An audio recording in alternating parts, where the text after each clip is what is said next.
다음은 국세청 연말정산 간소화 입력에 대해서 알아보도록 하겠습니다. ERP-IU 화면에서 보여드리도록 하겠습니다.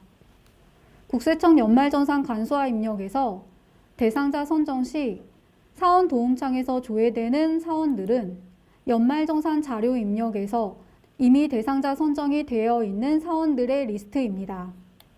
선정할 사원을 선택해 주시고 확인을 눌러주시면 사원이 선정되고 부양가족 탭에 연말정산 자료 입력에서 입력한 부양가족 정보가 반영됩니다. 해당 메뉴에서는 부양가족 정보를 입력하실 수가 없습니다. 따라서 연말정산 자료 입력에서 부양가족 정보가 수정된 경우에는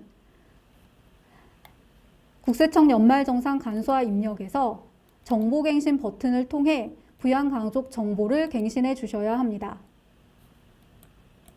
다수의 사원을 일괄로 선정할 경우에는 대상자 선정 기능을 활용해 주시고요. 한 분씩 선정하실 경우는 비어있는 라인의 코드를 더블 클릭하셔서 한 분씩 선정도 가능합니다. 사원을 선택해 주시고 국세청 PDF 일괄 버튼을 통해서 국세청 간소화 PDF 자료가 저장된 폴더를 선택하셔서 가져오실 수 있고요. 한 명씩 선택하신다면 찾기 버튼을 통해서 해당 사원의 간소화 자료를 읽어올 수 있습니다.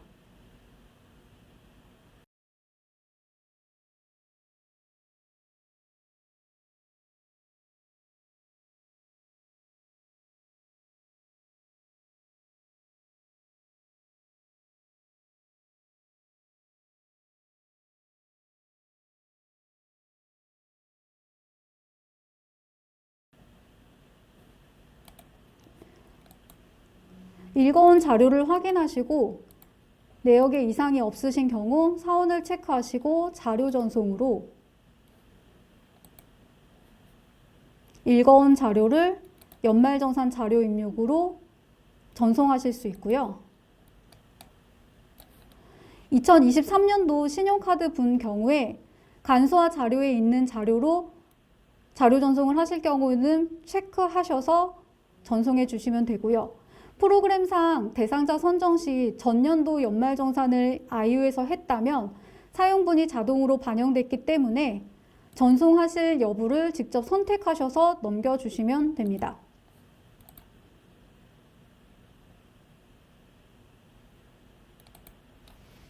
국세청 연말정산 간소화 입력 메뉴에서 간소화 PDF를 업로드하는 경우 원본 PDF 파일이 변경하는 경우에는 업로드 시 오류가 발생합니다. 원본 그대로 업로드 해주셔야 하고요. 사원을 복수로 체크하고 국세청 PDF 일괄로 간소화 자료를 적용할 경우 가져오는 폴더에는 간소화 PDF 파일만 존재해야 오류가 발생하지 않습니다.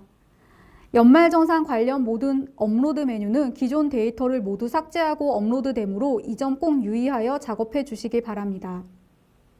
웹 연말정산을 하는 경우 국세청 연말정산 간소화 입력에 대상자 선정까지 해주신 후 웹 연말정산을 진행하시기 바랍니다. 엑셀 임포트도 순번으로 구분되나 추가되는 방식이 아닌 해당 사원의 데이터를 모두 삭제하고 새로 덮어쓰기 되기 때문에 작업에 주의해 주시기 바랍니다. 연말정산 현황에 대해서 말씀드리겠습니다. 정산연월을 1월부터 13월로 선택하고 해당 사업장 그리고 마감 구분을 마감으로 선택하여 조회하면 지급조서 전산매체에 집계되는 금액과 비교하여 확인하실 수 있고 조회된 내역을 마우스 오른쪽을 클릭하여 데이터 변환 통해서 엑셀로 내려받으실 수도 있습니다. 활용을 많이 하시는 부분은 IU에서 잠깐 보여드리자면 의료비 명세서의 경우에는 연말정산 자료 입력에서 의료비 명세서를 작성하신 내역을 조회하실 수 있습니다. 상단의 조회 조건에 지급 명세서 대상자 조회라는 체크박스가 있습니다. 체크하시고 조회된 내역은 의료비 공제를 받는 사원들이 작성한 지급 명세서만 조회됩니다. 이 내역이 지급조서 전산매체에서 의료비 지급 명세로 집계되는 데이터와 동일한 데이터입니다. 다음은 소득자별 근로소득 원천 징수부입니다. 급여 계산에서 각 월별 근로소득의 지급 내역이 소득자별 근로소득 원천 징수부에서 확인 가능합니다. 혹시라도 지급연월 쪽에 표시가 되지 않은 경우에는 상단의 지급연월 버튼을 클릭하여 지급연월을 갱신해 주실 수 있고요. 직접 수기로 입력도 가능합니다. 다음은 근로소득 원천징수 영수증입니다. 연말정산 자료입력에서 확인 완료로 마감된 데이터가 근로소득 원천징수 영수증에서 조회 가능하며 사원을 체크하고 메일 보내기로 메일 발송이 가능합니다. 단 서버에 SMTP가 설정되어 있어야만 메일 발송이 가능합니다. 다음은 연말정산 납입세액 계산 분납 계산입니다. 아이유에서 보여드리도록 하겠습니다. 해당 근로자의 경우 차감 징수세액이 10만 원을 초과하고 있고요. 부양가족명세 탭에서 분납 신청 여부가 신청으로 되어 있습니다. 이 상태에서 확인 완료를 하고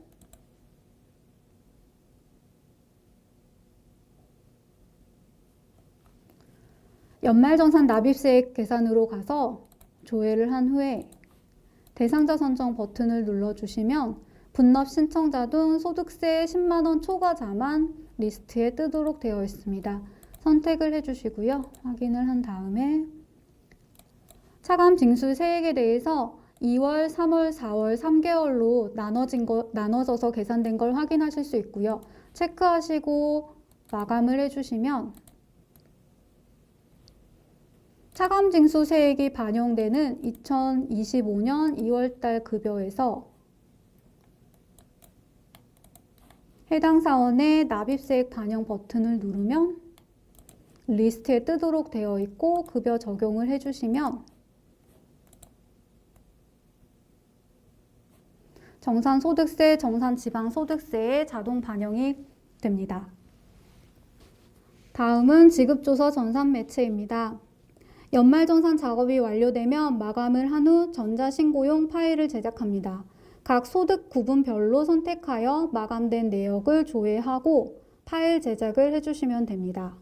의료비는 근로소득에 포함되지 않고 의료비 지급 명세를 선택하여 별도 제작해서 제출해 주셔야 합니다.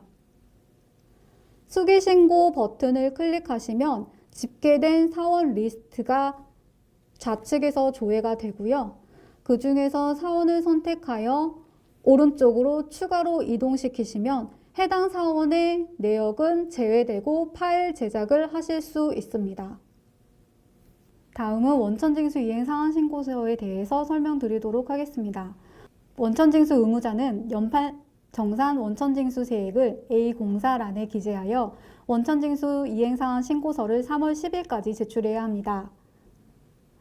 2월 기속분의 급여를 2월에 지급하는 경우에는 신고서 신규 작성 시 신고서 추가 버튼을 클릭하고 신고서 화면에서 기속 2월, 지급 2월을 입력합니다. 데이터 조회 시 데이터 집계 옵션 중 매월 징수분 연말정산 데이터 항목을 선택하여 집계합니다. 2025년 2월 기속분의 급여를 2월에 지급하는 경우 연말정산과 2월 지급분을 반드시 한 장에 작성하여 신고합니다. 2025년 1월 귀속분의 급여를 2월에 지급하는 경우에는 신고서 추가 버튼을 클릭하고 신고서 화면에서 귀속 2월, 지급 2월을 입력합니다.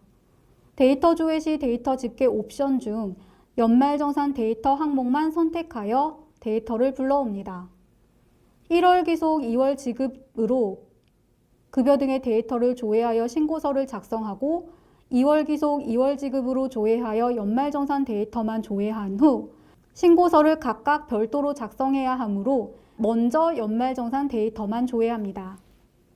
급여 등의 자료를 제출하기 위해서 신규 작성 시 신고서 추가 버튼을 클릭하고 신고서 화면에서 귀속 1월, 지급 2월을 입력합니다. 반드시 기작성한 귀속 2월, 지급 2월 연말정산 데이터를 전월 문서로 반영하여 당월 조정 환급세액에 계산합니다. 제출일자 기준으로 파일이 제작됩니다. 따라서 귀속 지급을 다르게 하여 원천세 신고를 하는 경우 연말정산분 2월 귀속 2월 지급을 먼저 원천세 신고하고 이후 파일을 따로 보관해야 한다면 해당 경로에 가서 파일 경로를 변경하거나 파일 이름을 변경해 주어야 합니다. 해당 작업 이후에 1월 귀속 2월 지급으로 파일 제작 후 원천세 신고를 하시면 됩니다. 다음은 연말정산 차감징수세액 급여 반영을 알아보도록 하겠습니다. 아이유에서 설명을 드리도록 하겠습니다.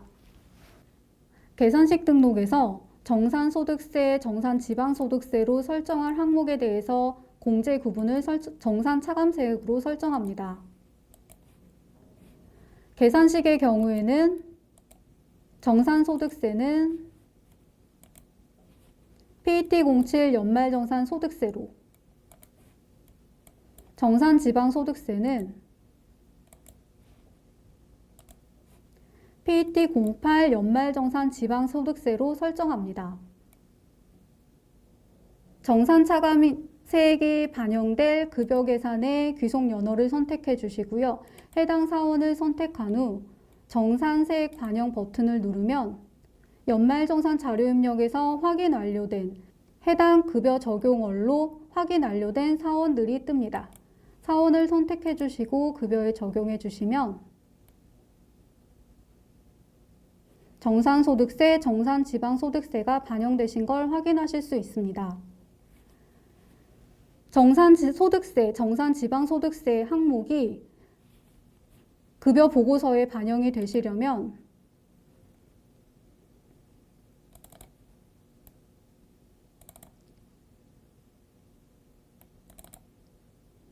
급여 양식 등록에서 사용하시는 양식을 선택해 주시고요. 공제 항목에서 연말정산소득세, 지방소득세로 사용할 항목에 대해서 상단의 추가 버튼으로 추가하시고 선택 가능 항목에서 연말정산소득세, 연말정산지방소득세를 더블 클릭하여 선택 항목으로 설정해 주시면 됩니다.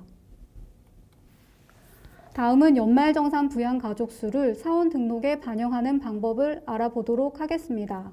아이유에서 보여드리도록 하겠습니다. 사원 등록의 급여 기초 탭에 오시면 부양가족수 계산이라는 버튼이 있습니다. 체크박스가 두 가지가 있고요. 하단의 항목을 클릭하시고 연말정산 정산 연도를 선택하신 후에 조회를 합니다. 사원, 가족 정보를 반영할 사원을 선택하시고 적용을 해주시면 해당 사원의 추가 정보에 연말정산 완료된 데이터로 가족 정보가 갱신되어 있는 것을 확인하실 수 있습니다. 다음은 부양가족수 계산 체크박스에 대해서 설명드리겠습니다. 추가 정보, 가족 정보에 반영된 가족 정보를 바탕으로 배우자 공제부터 자녀 추가 공제 8세 이상까지의 가족 수를 카운트해 줍니다.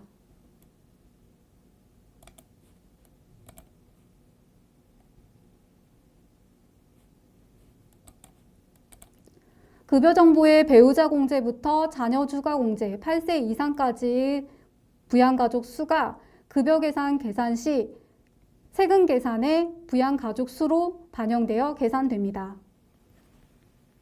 요즘 저희 쪽으로 ERP 아이유에도 AI 등 요즘 IT 신기술에 대한 지원 문의가 가끔 옵니다. 사실 ERP 아이유의 경우 단넷 2.0, 4.0 기술 기반으로 개발된 설치형 제품입니다. 현재 최신화된 시스템 환경에서 사용되는 다양한 기술에 유연한 대응이 구조상 힘든 부분이 많습니다. 대용량 데이터 기반의 AI 등 최신 IT 기술의 경우 웹 기반의 최신 플랫폼에서 제공되고 있어 설치형 버전인 ERP 아이유에서 지원하기에는 플랫폼의 유연함에 한계가 있습니다. 옴니솔의 경우 웹 기반의 최신 기술 기반으로 개발되어 다양한 기능 제공이 가능합니다. 구조적으로 대용량 데이터 처리에 적합한 기술 기반으로 개발되어 최신 IT 기술 지원이 가능하며 여러 상황에 능동적으로 대응할 수도 있습니다. 올해는 AI도 도입 예정이니 혹시 관련 기능에 관심이 있으시다면 옴니솔 쪽도 검토해 주시기 바랍니다. 이상으로 24년 귀속 연말정산 교육을 마치도록 하겠습니다. 감사합니다.